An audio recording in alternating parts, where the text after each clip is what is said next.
is shining. It is the night of our dear Savior's birth.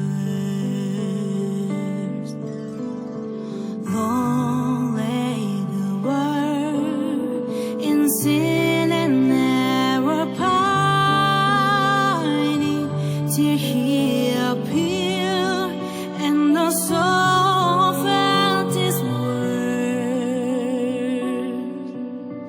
How thrill of hope, the weary world rejoices, for yonder breaks a new and glorious morn. Fall on your knees, oh, hear the angel voices on night divine, oh, night when Christ was born, oh, night divine,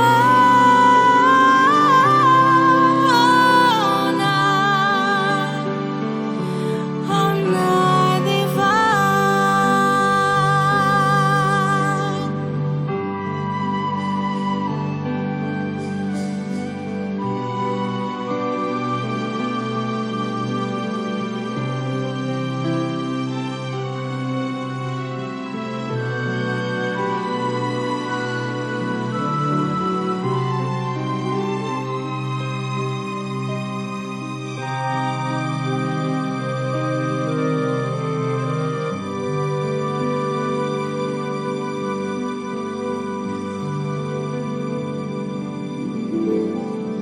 Truly He thirsts to love one another. His law is love, and His gospel is peace. Chains He shall break, for the slave is a brother, and in His name all oppression shall cease. Sweet hymns of joy and praise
Merry Christmas Eve to you. I'm Reverend Marty Newman, the minister at Unity Spiritual Center. And every time we come together as a spiritual community, we light this candle, this Christ candle, which is representative and symbolic of that divine light that shines in and through each one of us and calls us together as a spiritual community in a circle. Unity is a positive, practical path for spiritual living, and you are welcome here. Whatever your spiritual path, please know that we know that this is a special night. It is a holy and sacred night, and we celebrate the Christ Spirit in you, in every one of us. And may your soul feel its worth when we light our candles together at the end of this time. So let us first of all hear a wonderful and familiar carol, and I hope you too will sing along to Angels We Have Heard on High. 1, 2, 3, 4. Angels we have heard on high, sweetly singing o'er the plains and the mountains in reply, echoing their joyous strains. Gloria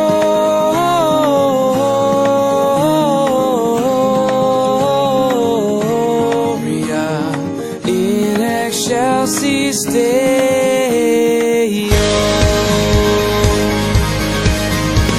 Shepherds, why this jubilee? Why your joyous strains prolong?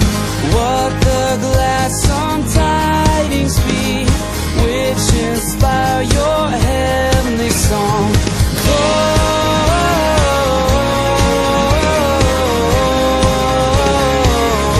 Gloria in excelsis Deo. Gloria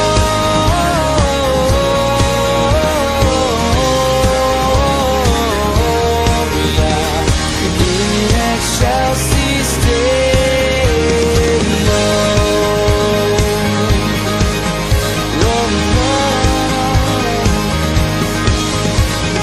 Come to Bethlehem and see Christ, whose birth the angels sing. Come adore on bended knee Christ the Lord, the newborn King.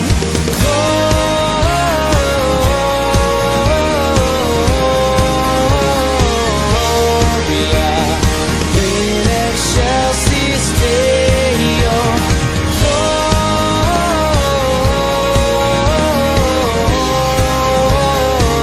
Gloria in excelsis Deo.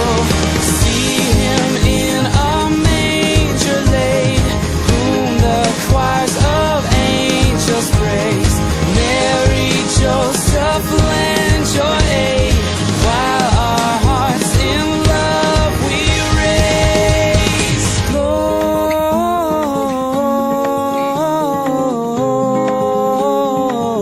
Gloria in excelsis Deo.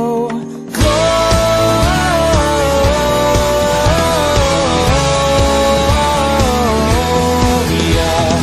in excelsis Deo.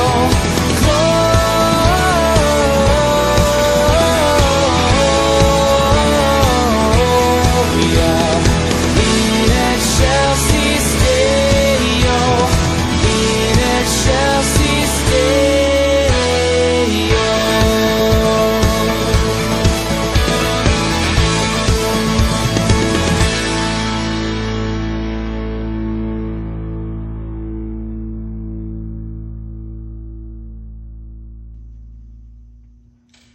The star foretold a birth of a baby who was God's son, who would be born in Israel and grow up to be a great king, and who would free the world from bondage. The Magi had long arranged a meeting place where a caravan of camels and bearers of water and food had been arranged, and together they would begin their long journey through the desert to Jerusalem to give their gifts to this baby who would be God on earth incarnate. This baby who would be a king, who would bring hope and peace and joy and love to all of humankind. One of them was known as Artaban, and he pressed his horse for days to reach the meeting place.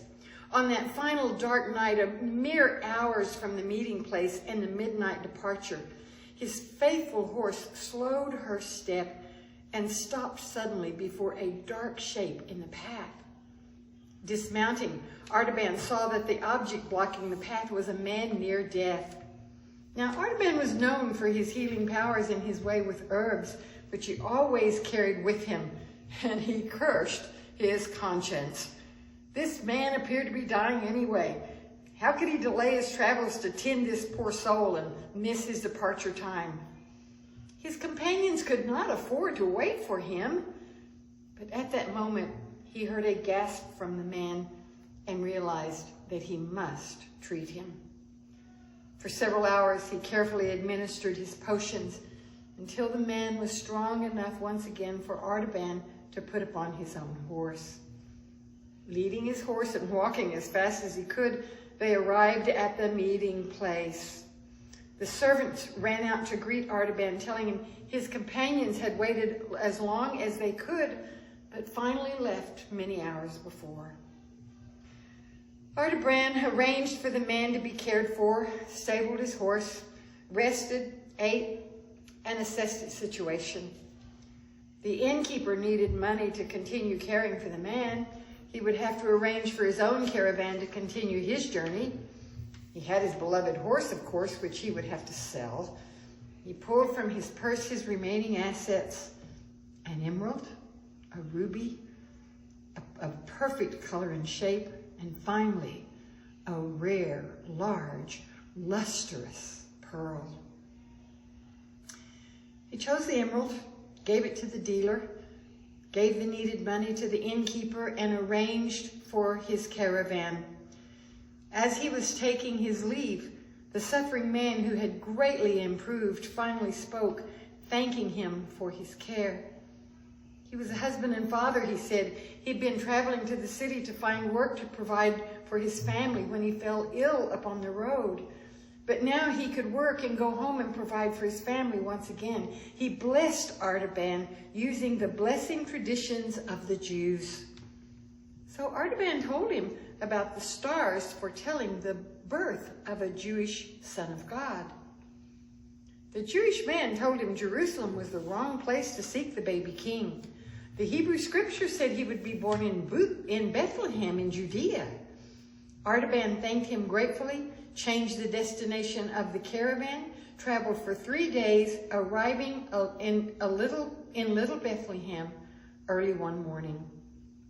He began searching immediately for the baby, but a woman that he met looked fearfully at his strange clothing and scurried his way.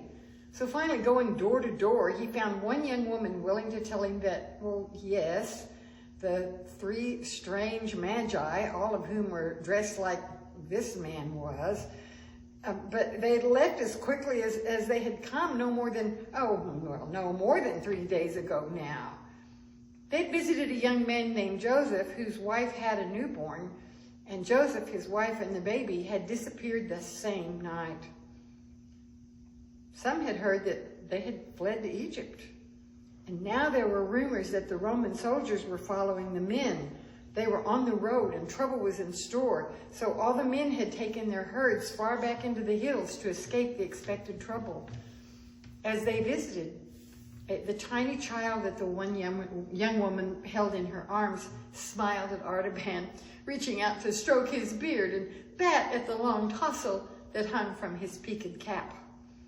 The child made Artaban laugh, and the young woman, noticing his weariness, invited him in to have some food and rest before beginning his journey again.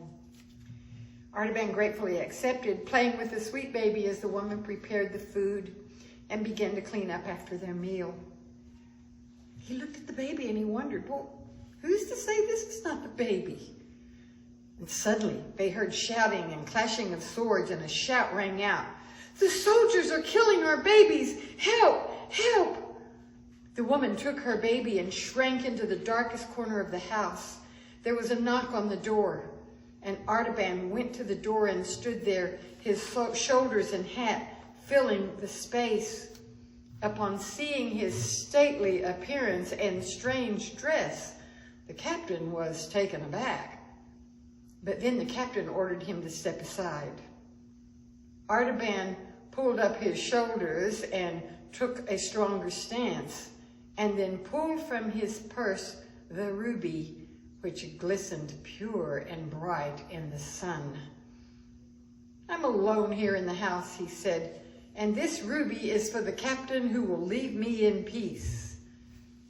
The captain looked greedily at the ruby, glanced into the dark, seemingly empty space behind Artaban, and then said, "Very well." Reaching out, he took the ruby and called out to his men, "Move on, there's no child in this house." Artaban then continued to Egypt, traveling as he could, nothing left to spend, doing some medicinal work here and there for food or money.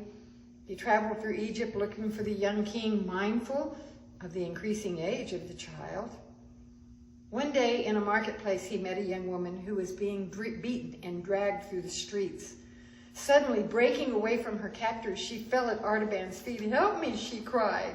"I see from your dress you are a magi, as was my father. He died, and now I am being taken into slavery to pay his debts. Please save me." Artaban had within his purse the perfect, lustrous pearl, which was to be his gift for the child.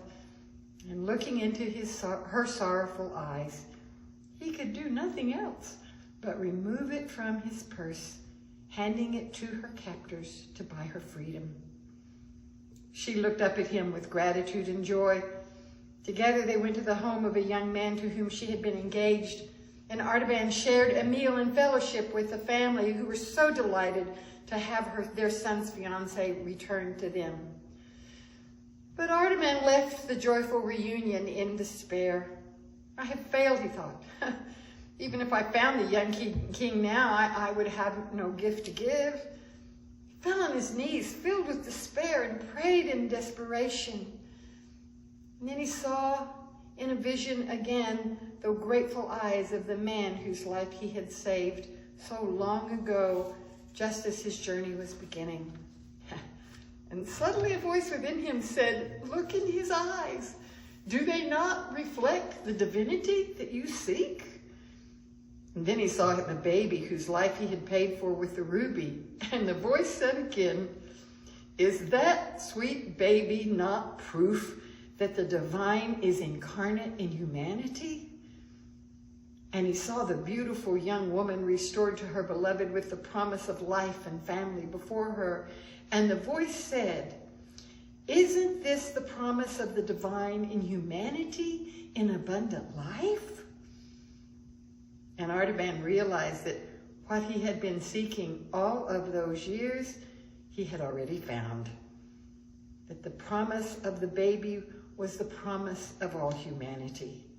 That with each child born, divinity becomes flesh, and each person is indeed God in expression upon this planet.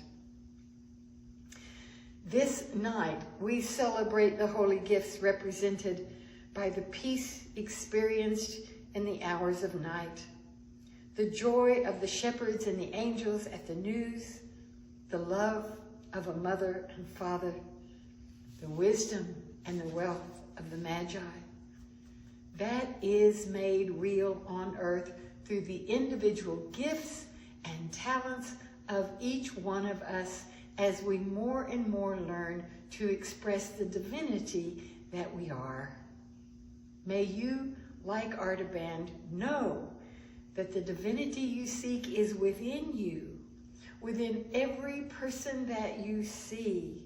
And you, like Artaban, may be willing to see the divinity in all whom you seek, even in your mirror. Merry Christmas. I hope you have a candle handy. If not, you can pause this recording until you can find one so that you can enjoy lighting your candle with the rest of us. and as we listen to this beautiful rendition of Silent Night.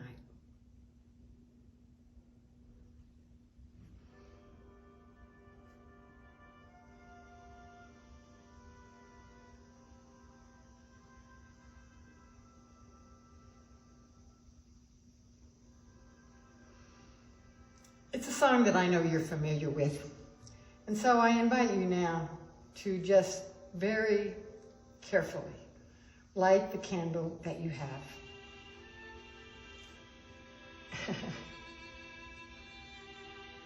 I hope your room is a little bit darkened and you can see how bright this light makes whenever we light a candle. Whenever the spirit light in and through us shines, we bring light into darkness. Sometimes if you raise a candle high, you can see how much more light it gives off. And you can raise it, put it down lower, and you can see that it doesn't give off as much light. It all goes below it. And that's the way it is when our own light shines. When we let our light shine, we give off light. When we keep it under a bushel, there isn't much light. So let's listen now to this beautiful carol as we watch our candles burn.